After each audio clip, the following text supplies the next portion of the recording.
శివ, నీకు తెలుసా తను డబ్బులు ఎందుకు దాచిపెట్టిందో?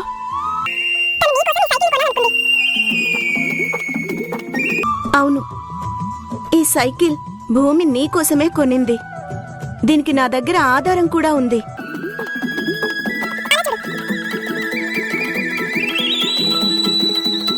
చెప్పండి, ఈ సైకిల్ని ఎవరు కొన్నారు? భూమి గారు. భూమి దాని గురించి నీకెందుకు చెప్పలేదంటే తనిచ్చే బహుమానాన్ని నువ్వు స్వీకరించవేమో అని అనుకుంది. వద్దు, మీరు సైకిల్ నడపడం ఆపకండి. ఇంకా ఎంత సమయం మిగిలింది? ఇంకా 5 నిమిషాలే ఉంది.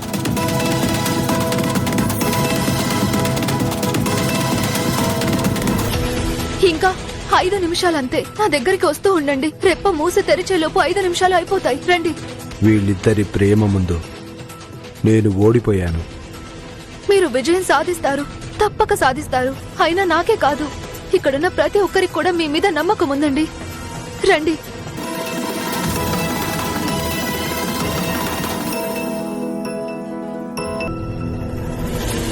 ఇవాళ మీరందరూ కూడా ఇది చూడాలి. ఏ మనిషి కూడా బలహీనుడు కాదు, హీనుడు అని సమాజం అనుకున్నా. దీనితో ఈ పోటీలో శివ గెలిచాడు. పూర్తిగా 6 రోజులు ఆగకుండా సైకిల్ తొక్కి శివ ఈ పోటీ పూర్తి చేశాడు. ఒక కొత్త చరిత్రను సృష్టించాడు. ఒక విజేతగా నిలిచాడు.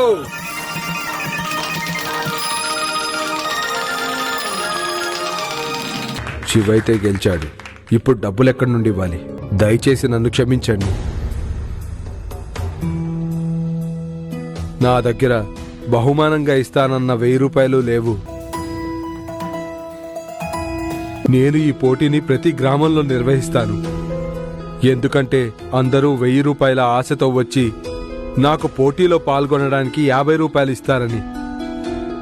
ఇక ఇప్పుడు కూడా నాది అదే ఆలోచన. కానీ ఇంతవరకు ఎవరూ 3 రోజుల కంటే ఎక్కువ సైకిల్ని తొక్కలేదు.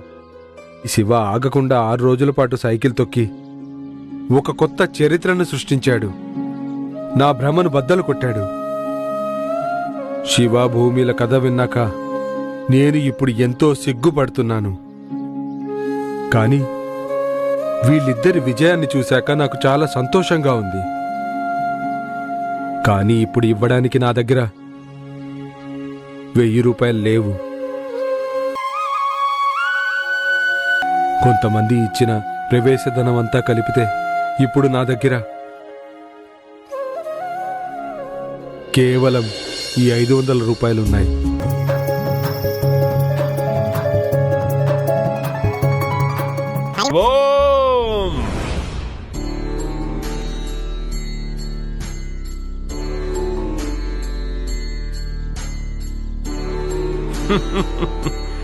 నాకు ముందే తెలుసు దీని నిర్వాహకుడు మోసగాడు, మీకు డబ్బులు ఇవ్వడు అని.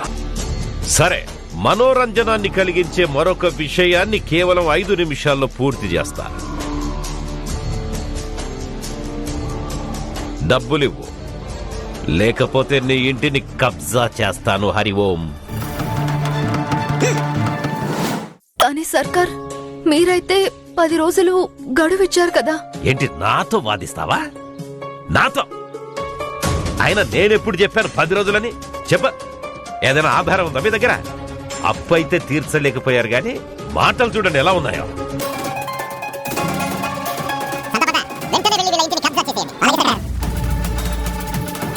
అతికులు గారు, శ్రద్ధతో శివ ఆగకుండా 6 రోజులు సైకిల్ తొక్కిన విధానాన్ని, ఇంకా పడిన కష్టాన్ని చూసి, తనతో పాటు భూమి బొమ్మలాటను చూసి చాలా ప్రభావితం అయ్యాను. అందుకని నా తరపున 10 రూపాయలు బహుమానం ఇవ్వాలనుకుంటున్నాను.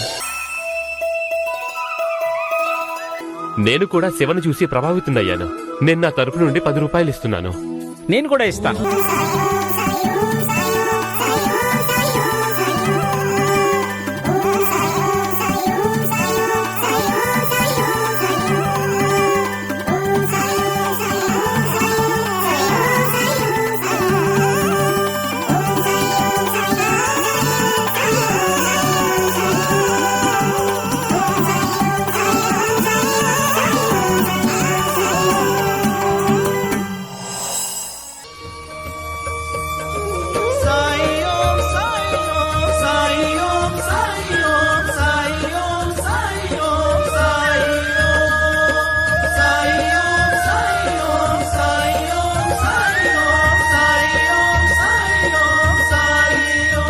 ఇవి పూర్తిగా 1000 రూపాయలయ్యాయి.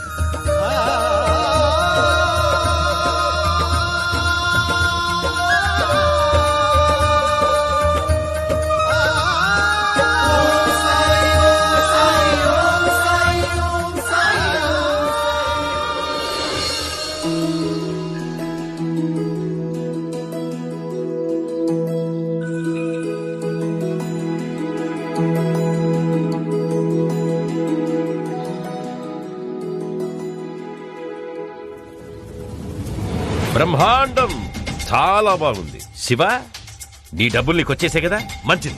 ఇప్పుడు నా డబ్బులు నువ్వు నాకు ఇచ్చేయాలి. ఒకసారి మళ్ళీ ఆలోచించండి కులకర్ణి సర్కార్. మనోరంజకం పేరుతో మీరేదైతే డబ్బు తీసుకుంటున్నారో అది సరైనది కాదు. అది అన్యాయంగా సంపాదించినదవుతుంది. అలా వచ్చిన డబ్బు ఎవ్వరికీ జీర్ణం కాదు సర్కార్. నాకవుతుంది. నాకేం నేర్పించాల్సిన అవసరం ఏమీ లేదు. పెద్ద చెప్తున్నాడు జీర్ణం కాదట. శాంత, వెళ్ళరా, డబ్బులు తీసుకో. అలాగే సర్కార్. తను డబ్బులు అడుగుతున్నాడు.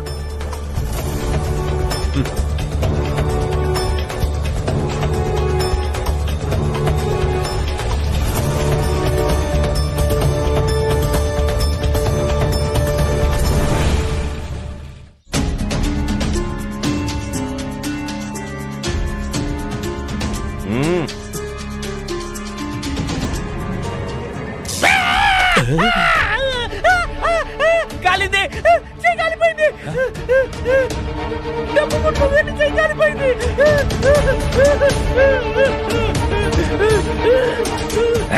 ఏమైంది సర్కార్, నా చెయ్యి కాలిపోయింది. ఒరే మందబుద్ధి పెదవా, నిప్పులేని చెయ్యలా కాలింది. డబ్బు చాలా వేడిగా ఉంది సర్కార్, నా చెయ్యి మొత్తం కాలిపోయింది.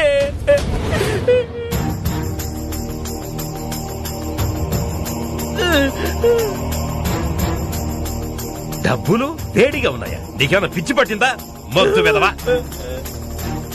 సంత, నువ్వు వెళ్ళి తీసుకో. వెళ్ళ.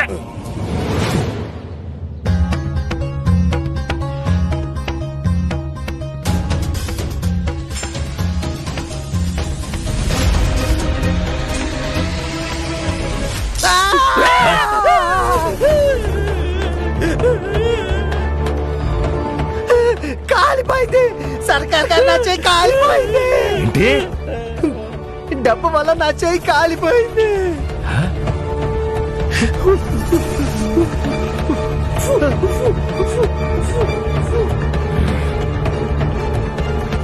వైరాగి, ఏంటి కనికట్టు చేస్తున్నావా నువ్వు?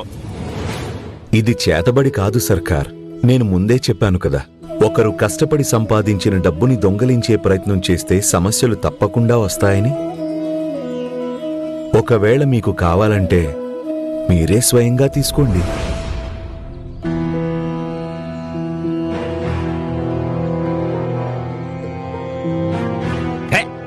నాకేం అవసరం లేదు. వాళ్ళ డబ్బుల్ని వాళ్లే తీసుకోమనండి.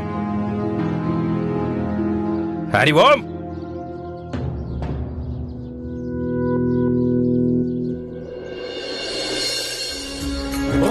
కర్మల ఫలమే తలరాతంటూ అంటారంతా, జీవితాన కర్మయోగమే సరి అయినదంట, నీ చేతిలో ఉన్నది లేని శివ, నీ కష్టార్జితాన్ని తీసుకో. మార్గం విడిచావంటే జన్మధన్యమంట. సాయి మిమ్మల్ని డబ్బులు తీసుకోమంటున్నారు.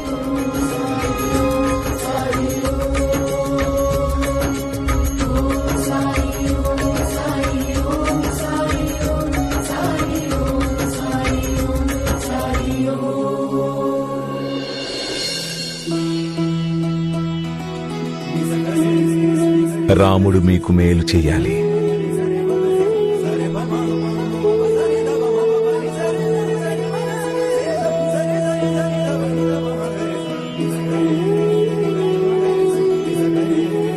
భూమి, మీ ఇద్దరి మధ్యలో ఇంత జరిగిందమ్మా, అయినా నువ్వు నాకేం చెప్పలేదా? నేను మిమ్మల్ని ఇబ్బంది పెట్టాలనుకోలేదు అత్తయ్య.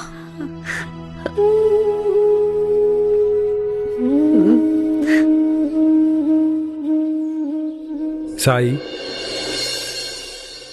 ఇవాళ వీళ్ళిద్దరి ప్రేమ అలాగే చమత్కారాన్ని చూసి నాకు అర్థమైంది సాయి. నేను వీళ్ళకి ఎంత అన్యాయం చేశాను అని.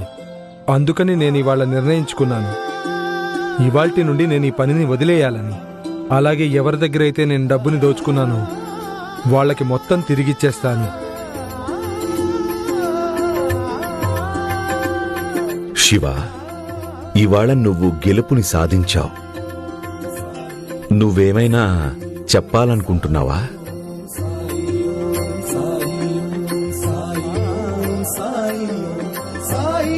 నువ్వేమీ కంగారు పడకు. నీ మాట నీకు తోడుగా ఉంది.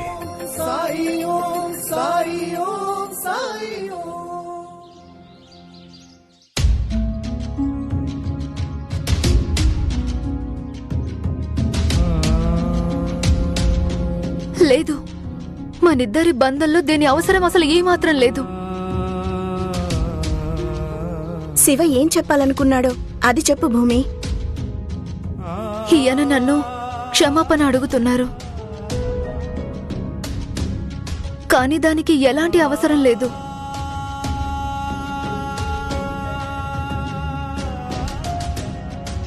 ఈయన నన్ను ఏదైతే చెప్పమని అంటున్నారో నేను మీకు అదే చెప్పాలంటున్నారు.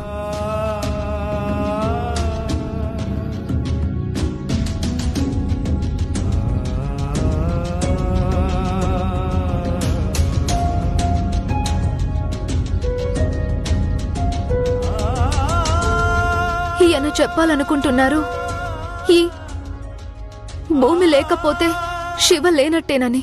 ఒకవేళ శివ లేకపోతే భూమి కూడా లేనట్టేనని.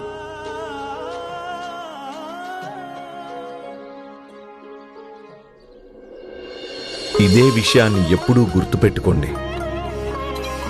మీరిద్దరే కాదు, ఇక్కడున్న మీరందరూ కూడా. భార్యాభర్తల బంధంలో సమస్యలు వస్తూ ఉంటాయి. కానీ మీలో మీరు మాట్లాడుకోవడం మానేస్తే, ఒకరినొకరు అర్థం చేసుకోవడం మానేస్తే కనుక అప్పుడు చిన్న చిన్న విషయాలు కూడా బంధానికి చాలా పెద్ద గాయం చేయగలుగుతాయి.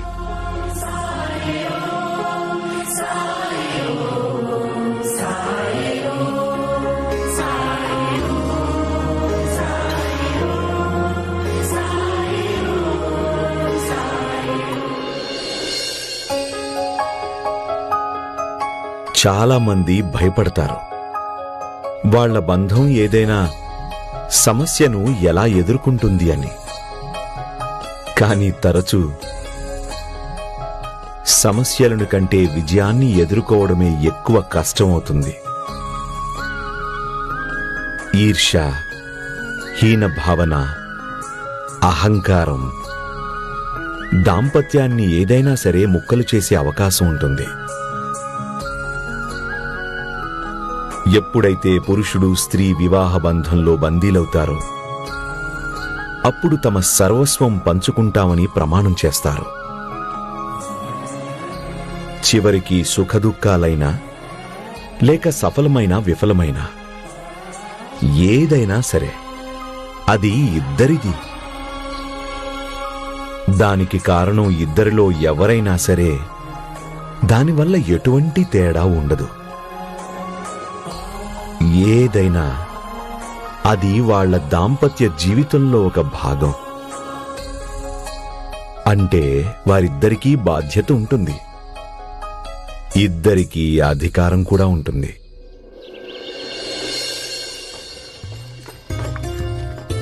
ఆహా, తాతయ్య చూడండి ఎంత అందమైన దృశ్యమో.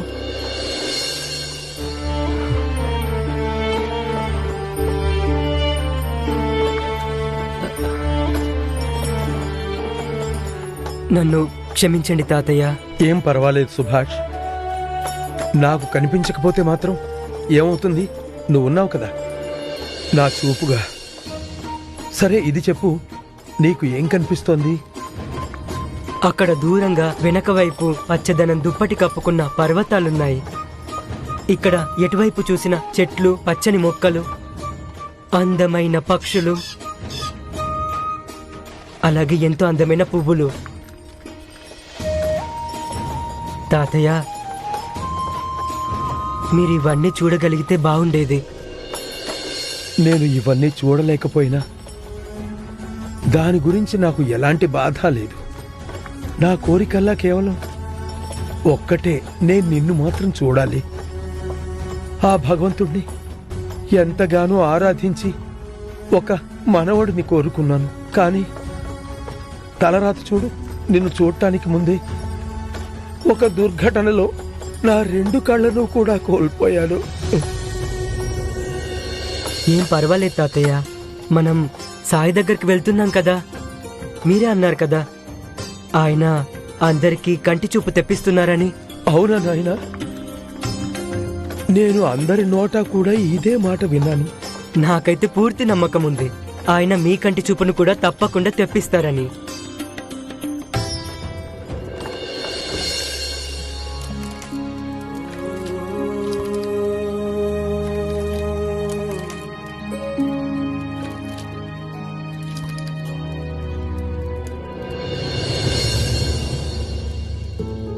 అమ్మా, నీకు ఎన్నిసార్లు చెప్పాను నీ గురించి కాస్త పట్టించుకో అని, కానీ నీ నోటికి అస్సలు అదుపే ఉండదమ్మా. ఏ చాలా ఆపు. నేను నీకు అమ్మనా లేక నువ్వు నాకు తండ్రివా? తల్లిదండ్రులు చిన్నపిల్లల ప్రవర్తించినప్పుడు పిల్లలు వాళ్ళ తల్లిదండ్రుల్లో ప్రవర్తించాల్సి వస్తుందమ్మా. చాలే ఆపు. నాకు అసలే కడుపులో చాలా నొప్పిగా ఉంది. ఇందాకటి నుంచి మాట్లాడుతూనే ఉన్నావు. అమ్మా. కాసేపు మాట్లాడకుండా ఉండు.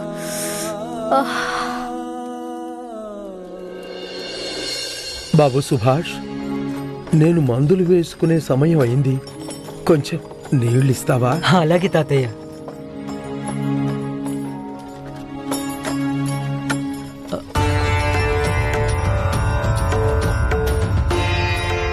చూడండి, మా దగ్గర నీళ్ళు అయిపోయాయి. మీ దగ్గర ఏమైనా ఉన్నాయా? కావాలంటే దానికి బదులు మీరు నా దగ్గర డబ్బులు తీసుకోండి. లేదు బాబు, నీళ్ళైతే నా దగ్గర కూడా లేవు. కానీ కొంత దూరంలో ఒక బావి ఉంది, అక్కడ ఆపుతాను. అక్కడ నీళ్లు పట్టుకోవచ్చు. సరే, అదే మంచిదిలేండి. నెమ్మదిగా అమ్మా, నెమ్మదిగా. తల్లి కొడుకుల మధ్యలో దేని గురించి వాదన జరుగుతుంది? సాయి, మీరే చూడండి, వీడెప్పుడు కూడా నన్ను... చూశారు కదా సాయి, ఇంత బాధపడుతోంది, ఆయన అస్సలు వినట్లేదు. అసలు విషయం ఏంటి?